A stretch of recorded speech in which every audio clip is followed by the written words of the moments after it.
custody. It was not too far from the scene, we're told. Wiggins is accused of shooting Sergeant Daniel Scott Baker during a traffic stop on Wednesday. Baker, a former Marine and a 10-year veteran of the force, was responding to reports of a suspicious vehicle.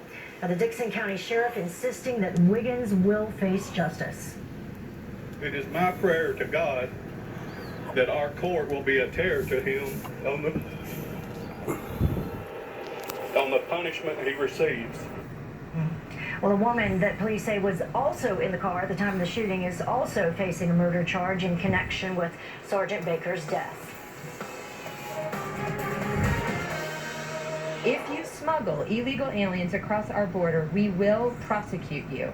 If you cross the border illegally, we will prosecute you. And if you make a false immigration claim, we will prosecute you. The lawlessness has to end.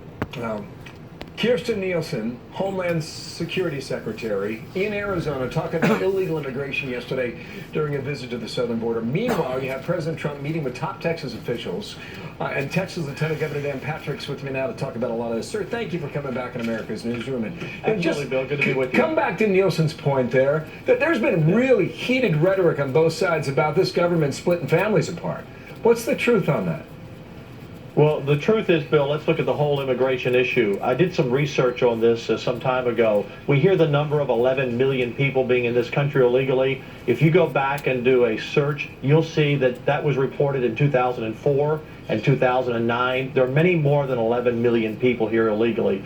We have to secure this border. We have to build the wall. We have to end the lawlessness, as she said.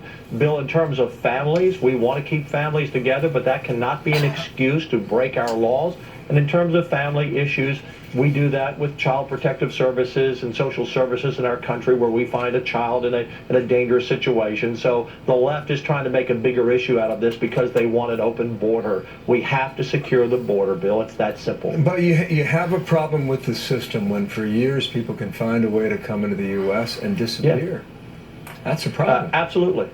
Yeah, and Bill, we need legal immigration reform. Everyone in this country, every Republican knows that. We want people to come here legally.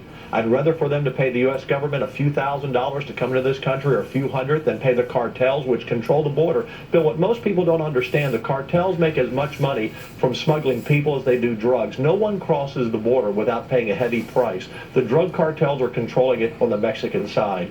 We need a system where people can come here in dignity, not work in the shadows, learn our culture, learn our language, and be proud Americans. That's what we need. Illegal immigration must end. Too many criminals, Bill, too many criminals by the hundreds of thousands come into this country every year. And in Texas, I've been with you before and shared the numbers.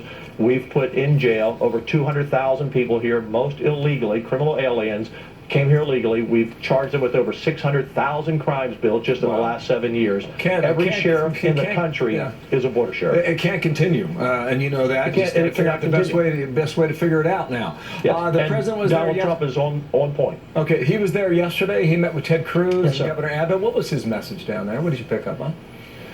You know, I had a chance to spend an extraordinary amount of time with him yesterday, about a 30-minute conversation for a while, and this president, Bill, is the best communicator, along with Ronald Reagan, that we ever had. You know, as an interviewer, that the best interviewer is someone who listens, so to form the next question. And he listened to those people yesterday. It was a private meeting. I was there in the meeting. I've been there pretty much all of 2 weeks down in Santa Fe. These are extraordinary people. But this was the first time, Bill, that all these families, the victims, were together, the family of those 2 teachers and 8 students. You know, I've gone to the different funerals and visitations at funeral homes, but they were all together. And I would say they were 90% unanimous in what they asked the president, and he sat there and he listened. And Bill, he has an incredible talent that he comes into a room where no one knows him. It's the president, or when I was with him on the campaign, running for president, the nominee, and he may be a stranger when he walks in. They know him, they've seen him on television, but by the time he leaves, they feel close to him. He knows how to comfort people, he listens, and he does this, in all these rallies that you all carry on Fox.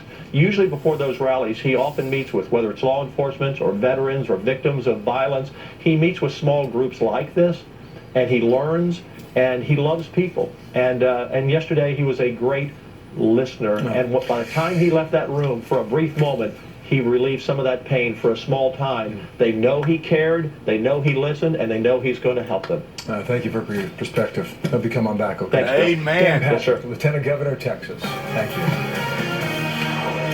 A self-flying car. It's right. It could soon make its way from science fiction films to the battlefield. Right now, the car is being tested in the remote Israeli desert. Soon, it could be produced, though, here in the U.S. of A. Jonathan Hunt has an exclusive look for us. Hi, Jonathan. Hey, Heather, imagine American soldiers in the mountains of Afghanistan pinned down by enemy fire, the terrain too dangerous for a helicopter rescue mission. Those soldiers might have to be abandoned to their fate, but perhaps not in the near future, thanks to technology that is transforming flight. It is real, it is flying, and we are going to have it here in the United States in the next few years. This is it, the Cormorant, a flying vehicle that could not only save American lives on battlefields a world away, but also on highways right here at home. There's the concept of the golden hour, is that in order to maximize survivability in an accident, you need to get to that victim and get that victim evacuated into medical attention within an hour. The idea for a vehicle that can go where helicopters can't was born out of the 2006 Israel-Hezbollah war, where it took on average 5.5 hours to evacuate wounded Israeli soldiers. One is the ground-to-air fire. The other is that because of the physical limitations of the helicopter's rotor, it cannot land in a mountainous or obstacle-rich area.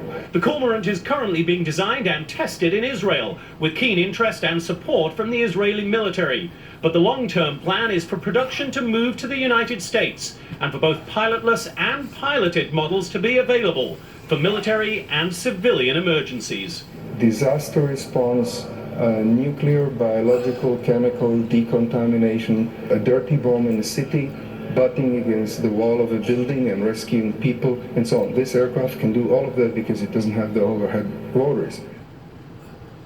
And Urban Aeronautics tells us, Heather, it hopes to be producing the Cormorant here in the U.S. by 2022. Amazing. Heather? We are living in the future, that's for sure. Thank you, Jonathan. This is tough. You don't know what they can come up with next, but we keep seeing the evolution of technology and how it's applied in war, and well, it's something else. Hopefully that will help save lives. You take those techniques and apply them to our lives, and man, something else. Flying cars. House Majority Leader Kevin McCarthy taking Google to task over a search engine result listing Nazism as a tenet of the California Republican Party.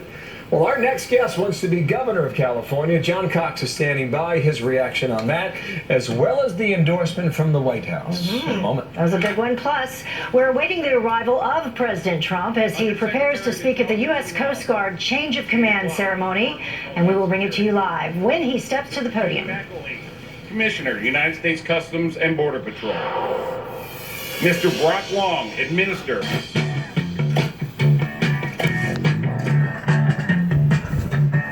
Fight security threats 60 times faster with AI that sees threats coming. The IBM Cloud, the cloud for smarter business. I'm